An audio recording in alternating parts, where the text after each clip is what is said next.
just to give you the current situation.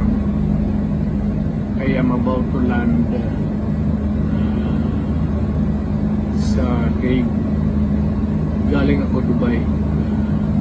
Stopover for it's a long haul, it's a long flight. Okay ako. Do not worry.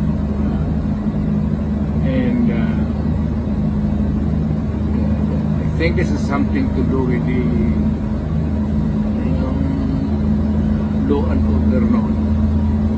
At sinasabi ko naman sa mga pulis, military na trabaho kayo at ako ang managot. So ito na nga,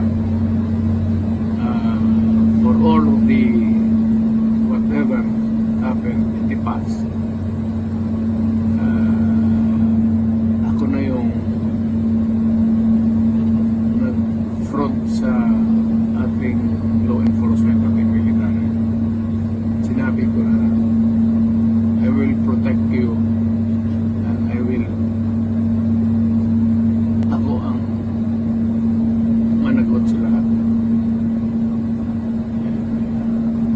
This will be a long legal